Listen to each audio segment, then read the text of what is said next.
Skin care is a always beauty அப்படின்னு சொல்லுவாங்க. First நம்ம மேக்கப்லாம் ரிமூவ் பண்ணுறதுக்கு வைப் ஷீட்டை வச்சு நீட் அண்ட் க்ளீனாக நம்ம ஸ்கின்னை வந்து கிளென்ஸ் பண்ணியாச்சு.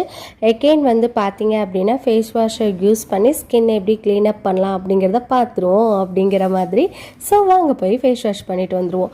ஜஸ்ட்டு 1 ட்ராப் எடுத்துகிட்டு அதை வந்து எப்படி அப்ளை பண்ணணுன்னா, இந்த மாதிரி ப்ரொசீஜர்ஸில் நீங்கள் அப்ளை பண்ணும்போது நீட் அண்ட் க்ளீனாக வந்து ஸ்கின் வந்து க்ளீன் ஆகிடும். ஸோ எகெயின் வந்து ஃபேஸ் வாஷ் பண்ணும்போது இந்த ப்ரொசீஜர்ஸை யூஸ் பண்ணி நீங்கள் ஃபேஸ் வாஷ் பண்ணுங்கள்.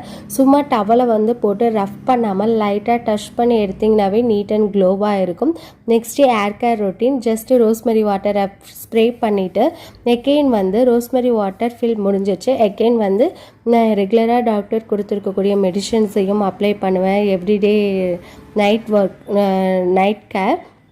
ஸோ ரோஸ்மெரி வாட்டர்லாம் அப்ளை பண்ணிவிட்டு ஜஸ்ட் ஒரு பன்னை போட்டுட்டு ஜஸ்ட்டு நம்ம ரெகுலரான